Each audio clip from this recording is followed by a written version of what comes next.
석간 경제 브리핑입니다. 오늘은 2026년 2월 19일 목요일입니다. 설 연휴를 마치고 돌아온 국내 증시가 폭발적인 상승세를 보이며 역사적인 기록을 또 다시 써 내려갔습니다. 코스피가 사상 처음으로 5,600선을 가뿐히 돌파했고 코스닥은 무려 4.94%나 급등했습니다. 반도체를 중심으로 한 기술주 랠리가 이어지는 가운데 증권주들도 동반 강세를 보이며 시장 전체가 들썩였는데요. 오늘도 박 교수님과 함께 뜨거웠던 시장을 깊이 있게 분석해 보겠습니다. 박 교수님 안녕하십니까? 네, 안녕하세요. 오늘 시장은 정말 놀라웠습니다. 설 연휴 동안 해외 시장이 보여준 긍정적인 흐름이 국내로 고스란히 전이되면서 폭발적인 상승세가 나타났습니다. 연휴 기간 투자자들의 기대감이 상당했을 텐데 그 기대를 훨씬 뛰어넘는 상승이었습니다. 오늘 방송에서는 코스피 5,600선 돌파의 의미와 배경, 그리고 반도체 주도 상승장이 언제까지 지속될 수 있을지, 증권주 강세의 이유는 무엇인지 차근차근 짚어보도록 하겠습니다. 먼저 오늘 국내 증시 마감 상황부터 살펴보겠습니다. 코스피 지수는 5,677.25로 장을 마감했습니다. 전 거래일 대비 3.09% 상승한 수치인데요. 박 교수님, 3%가 넘는 상승률, 이건 정말 보기 드문 수준 아닙니까? 그렇습니다. 단일 거래일 기준으로 3%를 넘는 상승은 통상적으로 큰 이벤트나 정책 발표가 있을 때 나타나는데요. 오늘은 설 연휴 동안 쌓였던 매수 수요가 한꺼번에 폭발한 것으로 보입니다. 특히 연휴 기간 미국 증시가 견조한 흐름을 보였고, 엔비디아를 비롯한 기술주들이 강세를 이어가면서 국내 투자자들의 기대 심리가 극도로 높아진 상태였습니다. 코스닥 지수는 더욱 인상적이었습니다. 1160.71로 마감하며 4.94%나 급등했는데요. 거의 5%에 육박하는 상승률입니다. 코스닥의 상승폭이 코스피를 크게 웃돈 것은 매우 의미 있는 신호입니다. 이는 투자자들이 단순히 대형주만이 아니라 중소형 기술주, 성장주에 대한 선호도가 높아지고 있다는 것을 보여줍니다. 특히 2차전지, 바이오, 신재생 에너지 관련 종목들이 강세를 보이면서 코스닥 전체를 끌어올렸습니다. 에코프로가 장중 13% 이상 급등하며 코스닥 시가총액 1위를 탈환한 것도 주목할 만합니다. 거래 대금은 어땠습니까? 코스피와 코스닥을 합친 거래 대금이 30조 원을 크게 상회했을 것으로 추정됩니다. 연휴 이후 첫 거래일 치고는 매우 활발한 거래량이었습니다. 외국인과 기관이 동반 순매수에 나섰고 개인 투자자들도 적극적으로 매수에 참여했습니다. 이는 시장 참여자 전반의 심리가 매우 긍정적이라는 것을 의미합니다. 코스피가 5,600선을 돌파했다는 거? 이게 단순한 숫자 이상의 의미를 갖는 것 같은데요. 맞습니다. 심리적 저항선을 돌파했다는 것 자체가 중요합니다. 5,500선을 넘어서면서 일부에서는 조정 가능성을 제기했지만 오늘 시장은 그런 우려를 단번에 불식시켰습니다. 5,600선을 넘어서면서 다음 목표가 5,700, 나아가 5,800으로 설정되는 상황입니다. 일부 증권사에서는 코스피 7,900까지도 전망하고 있는데 이는 현재의 모멘텀이 그만큼 강력하다는 것을 보여줍니다. 오늘 시장을 주도한 종목들을 구체적으로 살펴보겠습니다. 먼저 반도체 섹터부터인데요. 삼성전자가 19만 원으로 4.86% 상승하며 또 다시 최고가를 경신했습니다. 삼성전자의 상승세가 정말 무섭습니다. 이미 수차례 최고가를 갱신했음에도 불구하고 매수세가 끊이지 않고 있습니다.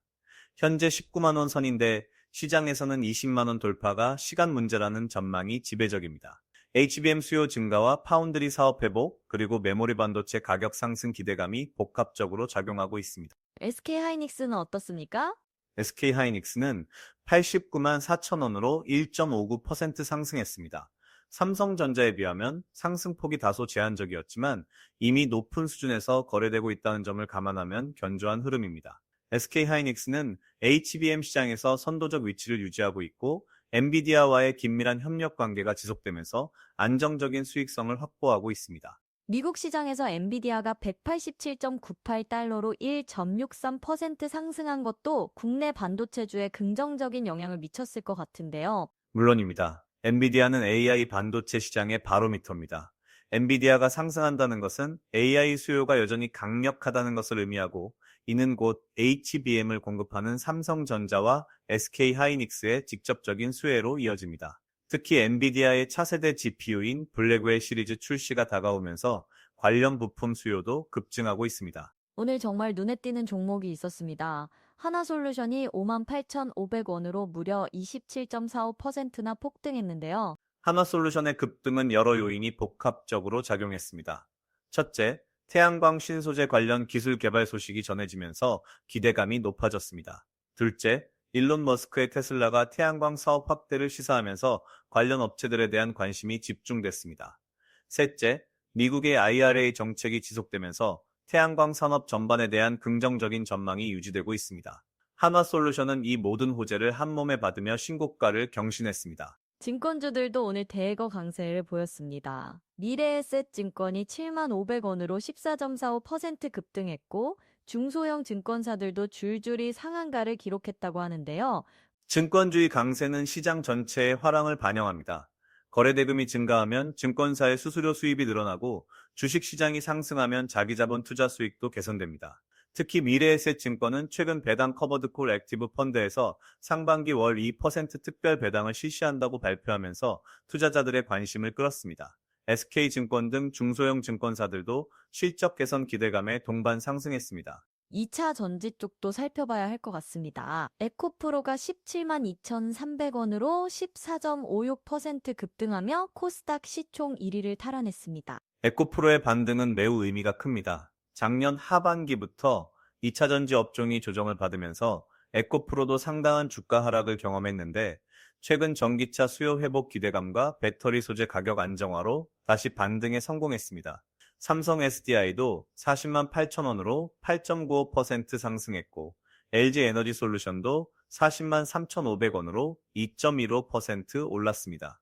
2차 전지 섹터 전체가 되살아나는 모습입니다. 자동차주는 어땠습니까? 현대차가 51만 3천 원으로 2.81% 상승했습니다. 삼성전자가 연일 최고가를 경신하는 것에 비하면 현대차의 주가는 상대적으로 지지부진했다는 평가가 있었는데 오늘 드디어 상승 모멘텀을 찾은 것으로 보입니다. 현대차는 전기차 라인업 확대와 미국 시장 점유율 상승, 그리고 자율주행 기술 개발 등 여러 긍정적인 요인들이 있음에도 주가가 제대로 평가받지 못했다는 지적이 많았습니다. 이제 시장이 현대차의 가치를 재평가하기 시작한 것으로 보입니다. 환율 시장을 살펴보겠습니다. 원달러 환율은 1,446.58원으로 0.46% 상승했습니다. 주식시장이 강세를 보였음에도 원화 가치는 소폭 약세를 보인 건데요. 네, 이 부분이 흥미롭습니다. 통상적으로 주식시장이 강세를 보이면 외국인 자금이 유입되면서 원화 가치가 강세를 보이는 경향이 있는데 오늘은 그렇지 않았습니다. 이는 글로벌 달러 수요가 여전히 견고하다는 것을 의미합니다. 미국 10년물 국채 수익률이 4.08%로 0.67% 상승한 것도 달러 강세를 뒷받침하는 요인입니다. 미국 국채 수익률 상승, 이게 의미하는 바가 무엇입니까? 국채 수익률 상승은 여러 의미로 해석될 수 있습니다. 첫째, 경기가 견조하다는 신호일 수 있습니다. 경기가 좋으면 인플레이션 우려가 커지고 이는 금리 인상 기대로 이어져 국채 수익률이 오릅니다. 둘째, 연준의 통화 정책 기대가 변화하고 있다는 신호일 수 있습니다. 최근 미국 경제 지표들이 예상보다 강하게 나오면서 연준의 금리 인하 시기가 늦춰질 수 있다는 전망이 나오고 있습니다. 다만 현재 수준인 4.08%는 여전히 관리 가능한 범위 내에 있습니다. 원달러 환율이 1,446원 수준인데 이게 수출 기업들에게는 어떤 영향을 미칩니까? 1,400원대 중반의 환율은 수출 기업들에게 나쁘지 않은 수준입니다. 너무 원화가 강세를 보이면 수출 경쟁력이 떨어지고 너무 약세를 보이면 수입 원자재 가격 부담이 커집니다. 현재 수준은 적절한 균형점에 있다고 볼 수 있습니다. 특히 반도체와 자동차 같은 주력 수출 품목들은 현재 환율 수준에서 충분한 가격 경쟁력을 유지하고 있습니다. 유가는 어떻습니까? WTI 원유 가격은 배럴당 65.31달러로 0.18% 소폭 상승했습니다. 65달러 선은 비교적 안정적인 수준입니다. 너무 높지도 낮지도 않아서 경기에 부담을 주지 않으면서도 산유국들의 재정에도 무리가 없는 수준입니다. 다만 중동 정세나 OPEC 플러스의 생산 정책 변화에 따라 변동성이 커질 수 있어 지켜봐야 합니다. 금 가격이 온스당 5,034.7달러로 0.97% 상승했습니다. 금 가격이 5,000달러를 넘어선 지 꽤 됐는데 계속 상승세를 이어가고 있네요. 금 가격의 강세는 여러 요인이 복합적으로 작용하고 있습니다. 첫째, 지정학적 리스크입니다. 중동 정세 불안, 미중 갈등 등이 지속되면서 안전자산 선호 현상이 이어지고 있습니다. 둘째, 각국 중앙은행들의 금 매입이 계속되고 있습니다. 특히 중국, 러시아 등이 외환 보유액의 다변화 차원에서 금 보유를 늘리고 있습니다. 셋째, 인플레이션 해지 수단으로서의 금의 가치가 재조명받고 있습니다. 5,000달러를 넘어선 금 가격이 단기 조정 없이 계속 상승하는 것은 이례적이지만 현재 글로벌 환경을 고려하면 충분히 이해 가능한 흐름입니다. 미국 증시 상황을 살펴보겠습니다. 어제 미국 시장은 혼조세를 보였는데요. S&P 500 지수는 6,881.31로 0.56% 상승했고, 나스닥은 22,753.63으로 0.78% 올랐습니다. 다우 지수는 49,662.66으로 0.26% 상승했습니다. 미국 증시는 기술주 중심의 상승세가 이어지고 있습니다. 나스닥이 상대적으로 높은 상승률을 보인 것은 AI 관련 기술주들에 대한 선호가 지속되고 있다는 것을 보여줍니다. 엔비디아가 1.63% 상승한 것이 대표적입니다. 애플은 264.35달러로 0.18% 소폭 상승했고, 테슬라는 411.32달러로 0.17% 올랐습니다. TSMC는 하락했네요. 네, TSMC는 362.26달러로 0.53% 하락했습니다. 다만 이는 단기적인 차익 실현 매물로 보입니다. TSMC는 세계 최대 파운드리 업체로서 AI 칩 수요 증가의 최대 수혜주 중 하나입니다. 애플, 엔비디아, AMD 등 주요 고객사들의 주문이 계속 증가하고 있어 중장기 전망은 여전히 긍정적입니다. VX 지수는 어떻습니까? VIX 지수, 즉 공포지수는 19.6로 3.3% 하락했습니다. 20 아래로 내려온 것은 시장의 변동성 우려가 완화되고 있다는 신호입니다. 통상 VX가 20 이하면 시장이 안정적이라고 판단하고 30을 넘으면 공포 국면으로 봅니다. 현재 19.62 수준은 투자자들이 비교적 안심하고 투자할 수 있는 환경이라는 것을 의미합니다. 설 연휴 기간에도 서학개미들이 미국 주식을 많이 매수했다는 소식이 있던데요. 맞습니다. 연휴 기간 국내 증시는 휴장했지만 미국 시장은 정상 거래됐고 한국 투자자들이 적극적으로 미국 주식을 매수했습니다. 특히 엔비디아, 테슬라, 애플 같은 빅테크 주식들에 대한 매수세가 강했습니다. 이는 한국 투자자들이 글로벌 기술주의 성장 잠재력을 높이 평가하고 있다는 것을 보여줍니다. 또한 환율 회지 차원에서 달러 자산을 보유하려는 수요도 작용했을 것으로 보입니다. 워런 버핏의 움직임도 주목받고 있다는데요. 워런 버핏이 최근 5,100억 원 규모의 투자를 단행한 곳이 화제가 되고 있습니다. 버크셔 해서웨이의 포트폴리오 공시를 보면 특정 섹터에 대한 비중을 늘렸는데 해당 종목이 최고가를 경신했습니다. 버핏의 투자 철학은 장기 가치 투자인데 그가 선택한 종목이라는 것만으로도 시장에서는 큰 의미를 부여합니다. 다만 버핏은 단기 수익보다는 10년, 20년 후를 보고 투자하는 사람이기 때문에 그의 투자를 따라하려면 같은 시간 관점을 가져야 합니다. 2차 전지는 작년 하반기부터 상당한 조정을 받았습니다. 전기차 수요 둔화 우려, 중국 업체들과의 경쟁 심화, 원자재 가격 변동성 등이 복합적으로 작용했습니다. 하지만 최근 몇 가지 긍정적인 신호들이 나타나고 있습니다. 첫째, 유럽과 북미 시장에서 전기차 판매가 다시 증가세로 돌아섰습니다. 둘째, 배터리 기술 혁신이 가속화되고 있습니다. 전고체 배터리, 리튬 인산철 배터리 등 차세대 기술 개발 경쟁이 치열합니다. 셋째, ESG 투자 확대로 친환경 산업에 대한 관심이 높아지고 있습니다. 다만 본격적인 상승 추세로 전환됐다고 확신하기에는 아직 이릅니다. 몇 분기간 실적 개선이 확인돼야 합니다. 하나솔루션의 27% 급등 이게 일회성 이벤트일까요? 아니면 추세 전환의 시작일까요? 하나솔루션은 여러 사업 부문을 가지고 있는 복합 기업입니다. 태양광 모듈, 케미칼, 방산 등 다양한 포트폴리오를 보유하고 있는데요. 오늘 급등은 태양광 부문에 대한 기대감이 주된 원인이었습니다. 미국의 IRA 정책이 지속되면서 태양광 산업에 대한 지원이 확대되고 있고, 특히 일론 머스크의 솔라시티 사업 확대 발언이 시장에 긍정적으로 작용했습니다. 또한 신소재 개발 성과도 호재로 작용했습니다. 다만 태양광 산업은 중국 업체들과의 가격 경쟁이 매우 치열하기 때문에 수익성 개선이 실제로 이뤄지는지 지켜봐야 합니다. 단기적으로는 변동성이 클 수 있으니 분할 매수 전략이 유효해 보입니다. ETF 시장도 화랑이라고 들었습니다. 맞습니다. 삼성 자산운용의 케오덱스가 작년 거래대금 상위 5개를 모두 차지했다는 소식이 있었습니다. 이는 개인 투자자들이 개별 종목보다는 ETF를 통한 분산 투자를 선호하는 경향이 강해지고 있다는 것을 보여줍니다. 특히 레버리지 ETF와 인버스 ETF의 거래가 활발한데 이는 변동성 장세에서 단기 수익을 노리는 투자자들이 많다는 의미입니다. 최근에는 AI 반도체 추종 ETF, 배당형 ETF 등이 인기를 끌고 있습니다. 타임폴리오의 타임 코스피 액티브 ETF가 상장 이후 수익률 100%를 돌파했다는 소식도 있던데요. 상장 이후 수익률 100%라는 것은 정말 놀라운 성과입니다. 이는 액티브 ETF의 장점을 잘 보여주는 사례입니다. 일반 인덱스 ETF는 지수를 그대로 추종하지만 액티브 ETF는 전문가가 종목을 선별하고 비중을 조절합니다. 상승장에서는 이런 액티브 전략이 초과 수익을 낼 수 있습니다. 다만 운용 보수가 일반 ETF보다 높고 하락장에서는 오히려 손실이 커질 수 있다는 점을 유의해야 합니다. 암호화폐 시장도 살펴보겠습니다. 비트코인이 67,201점이 3달러로 1.17% 상승했습니다. 박 교수님, 비트코인이 다시 상승세를 타고 있는데요. 비트코인은 6만 달러 중후반대에서 등락을 반복하고 있습니다. 7만 달러 돌파를 시도했다가 실패하고 다시 조정을 받는 패턴이 반복되고 있는데요.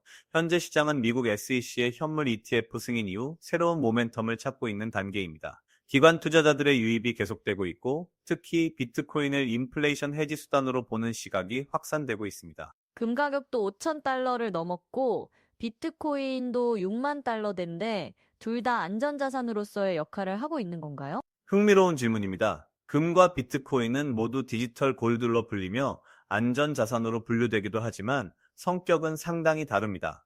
금은 수천 년간 가치 저장 수단으로 인정받아온 전통적인 안전자산입니다. 변동성이 상대적으로 낮고 중앙은행들이 보유하는 공식 자산입니다. 반면 비트코인은 변동성이 매우 높고 아직 제도권 내에서 완전히 인정받지 못했습니다. 다만 젊은 세대를 중심으로 비트코인을 금의 대체제로 보는 시각이 확산되고 있습니다. 현재는 두 자산 모두 지정학적 리스크와 인플레이션 우려로 수혜를 받고 있지만 장기적으로는 서로 다른 경로를 걸을 가능성이 높습니다. 비트코인 투자 시 주의할 점은 무엇입니까? 가장 중요한 것은 변동성을 감내할 수 있는 투자자만 접근해야 한다는 점입니다. 비트코인은 하루에 10% 이상 등락하는 경우가 흔합니다. 따라서 단기 투자보다는 장기 관점에서 접근하는 것이 바람직합니다. 또한 전체 자산의 5%에서 10% 이내로 비중을 제한하는 것이 좋습니다. 규제 리스크도 항상 염두에 두어야 합니다. 각국 정부의 암호화폐 규제 정책이 수시로 변하기 때문에 정책 변화를 주시해야 합니다. 외국인 보유 주식 규모가 1,326조 원에 달한다는 소식이 있었습니다. 이게 어느 정도 수준입니까? 1326조 원은 코스피 시가총액의 약 30%에 해당하는 규모입니다. 이는 한국 증시에 대한 외국인 투자자들의 관심이 매우 높다는 것을 의미합니다. 외국인들이 주로 관심을 갖는 종목은 삼성전자, SK하이닉스 같은 대형 반도체주와 현대차, 기아 같은 자동차주, 그리고 안발, 카카오 같은 플랫폼 기업들입니다. 외국인 보유 비중이 높다는 것은 긍정적인 측면과 부정적인 측면이 공존합니다. 긍정적으로는 글로벌 자금이 유입되면서 유동성이 풍부해지고 주가 상승을 견인합니다. 부정적으로는 글로벌 리스크 발생 시 외국인 자금이 급격히 이탈하면서 주가 급락을 초래할 수 있습니다. 미국 연준의 통화 정책 전망은 어떻습니까? 현재 시장에서는 연준이 올해 두 차례 정도 금리를 인하할 것으로 예상하고 있습니다. 다만 최근 경제 지표들이 예상보다 강하게 나오면서 금리 인하 시기가 다소 늦춰질 수 있다는 전망도 나오고 있습니다. 고용 지표가 견조하고 소비도 여전히 강한 모습을 보이고 있기 때문입니다. 연준 입장에서는 인플레이션을 확실히 잡기 전까지는 성급한 금리 인하를 하지 않을 것입니다. 현재 기준금리가 4.25에서 4.5% 범위인데 올해 말까지 3.75에서 4.0% 수준으로 낮아질 것으로 예상됩니다. 중국 경제 상황은 어떻습니까? 중국은 여전히 어려운 상황입니다. 부동산 시장 침체가 지속되고 있고 청년 실업률도 높은 수준입니다. 중국 정부가 다양한 부양책을 내놓고 있지만 효과는 제한적입니다. 다만 제조업 PMI가 최근 소폭 개선되는 모습을 보이고 있고 수출도 회복세를 보이고 있어 최악의 상황은 벗어난 것으로 보입니다. 한국 입장에서 중국은 최대 교역국이기 때문에 중국 경제의 회복 여부가 매우 중요합니다. 특히 반도체, 화학, 기계 등의 대중 수출이 개선되려면 중국의 내수 회복이 필수적입니다. 일본은 어떻습니까? 일본은 최근 긍정적인 변화들이 나타나고 있습니다. 30년간 지속됐던 디플레이션에서 벗어나 물가가 상승하고 있고 임금도 오르고 있습니다. 니케이 지수가 4만 선을 돌파하며 역사적 고점을 경신했습니다. 일본은행이 마이너스 금리 정책을 종료하고 정상화를 추진하고 있는데 이는 일본 경제가 정상 궤도에 진입했다는 신호로 해석됩니다. 다만 엔화 약세가 지속되면서 수입 물가 상승 부담이 있고 고령화로 인한 구조적 문제는 여전히 남아 있습니다. 앞으로 주목해야 할 일정들을 짚어보겠습니다. 박 교수님, 다음 주에 주목할 만한 이벤트가 있습니까? 다음 주에는 몇 가지 중요한 경제 지표 발표가 예정되어 있습니다. 먼저 미국의 PCE 물가 지수가 발표됩니다. 이는 연준이 가장 중요하게 보는 인플레이션 지표이기 때문에 시장에 큰 영향을 미칠 수 있습니다. 또한 국내에서는 2월 소비자 물가 지수와 수출입 통계가 나옵니다. 수출 증가율이 예상을 상회하면 한국 경제에 대한 긍정적인 시각이 강화될 것입니다. 기업 실적 발표도 계속 이어집니다. 특히 반도체와 자동차 업종의 1, 4분기 가이던스에 주목해야 합니다. 3월에는 어떤 일정들이 있습니까? 3월은 매우 중요한 달입니다. 먼저 3월 중순에 미국 연준의 FOMC 회의가 있습니다. 여기서 금리 정책 방향이 결정되는데 시장은 동결을 예상하고 있지만 파월 의장의 발언 톤에 따라 시장 반응이 달라질 수 있습니다. 국내에서는 3월 말에 배당 기준일이 있습니다. 배당주에 투자하려는 분들은 이 시기를 놓치지 말아야 합니다. 또한 3월은 결산 시즌이기 때문에 기업들의 작년 실적과 올해 전망이 본격적으로 공개됩니다. 현재 시점에서 투자자들은 어떤 전략을 취해야 할까요? 현재는 상승 추세가 뚜렷한 시장입니다. 다만 단기간에 급등했기 때문에 조정 가능성도 염두에 두어야 합니다. 몇 가지 전략을 말씀드리겠습니다. 첫째, 분할 매수 전략입니다. 한시에 큰 금액을 투자하기보다는 여러 차례에 나눠 매수하는 것이 리스크를 줄일 수 있습니다. 둘째, 섹터 분산입니다. 반도체에만 집중하기보다는 자동차, 2차 전지, 바이오 등으로 분산하는 것이 좋습니다. 셋째, 배당주 관심입니다. 상승장에서도 배당주는 안정적인 수익을 제공합니다. 특히 올해는 기업들의 배당 성향이 높아질 것으로 예상돼 배당 투자 매력이 큽니다. 초보 투자자들에게 조언을 해주신다면요? 초보 투자자분들께 가장 강조하고 싶은 것은 절대 빚내서 투자하지 말라는 것입니다. 현재처럼 시장이 좋을 때는 레버리지를 쓰고 싶은 유혹이 크지만 시장이 반전되면 큰 손실을 입을 수 있습니다. 여유 자금으로만 투자하고 손실을 감내할 수 있는 범위 내에서 투자해야 합니다. 또한 단기 수익에 집착하지 말고 장기 관점을 가지는 것이 중요합니다. 좋은 기업을 발굴해서 장기 보유하는 것이 결국 가장 안전하고 수익률도 높습니다. ETF를 활용한 분산 투자도 좋은 방법입니다. 고위험 상품에 대해서는 어떻게 생각하십니까? 레버리지 ETF나 인버스 ETF 같은 고위험 상품은 전문가들도 다루기 어려운 상품입니다. 이런 상품들은 일일 수익률을 추정하기 때문에 장기 보유하면 괴리율이 발생합니다. 단기 트레이딩 목적으로만 사용해야 하고 초보 투자자는 아예 접근하지 않는 것이 좋습니다.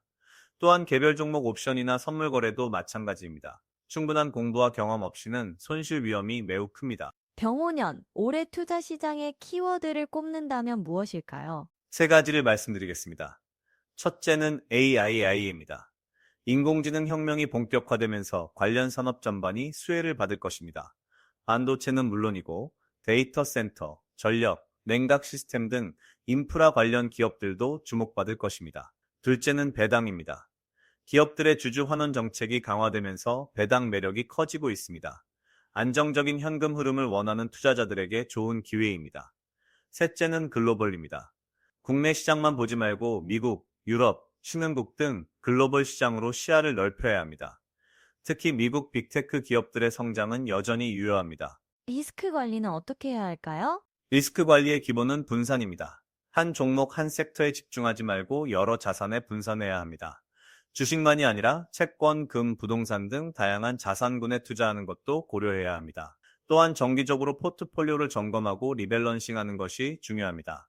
특정 자산의 비중이 너무 커지면 조정하고 저평가된 자산의 비중을 늘리는 식으로 관리해야 합니다. 마지막으로 손절매 원칙을 정해두고 지키는 것이 중요합니다. 손실이 일정 수준 이상 커지면 과감히 정리하고 다른 기회를 찾는 것이 현명합니다. 오늘 석강 경제 브리핑에서는 코스피가 사상 처음으로 5,600선을 돌파한 역사적인 날을 함께 돌아봤습니다. 3.09% 상승한 코스피, 4.94% 급등한 코스닥, 그리고 반도체를 중심으로 한 전방위적인 상승세가 인상적이었습니다. 박 교수님, 마지막으로 투자자들께 한 말씀 부탁드립니다. 오늘 같은 강한 상승장을 보면 누구나 투자하고 싶은 마음이 듭니다. 하지만 바로 이럴 때일수록 냉정함을 유지해야 합니다. 시장은 항상 등락을 반복합니다. 오늘의 상승이 내일도 계속된다는 보장은 없습니다. 자신의 투자 원칙을 지키고 감당할 수 있는 범위 내에서 투자하시기 바랍니다. 좋은 기업을 발굴하고 장기적인 관점을 유지하며 분산 투자를 실천한다면 병원연도 좋은 결과를 얻으실 수 있을 것입니다.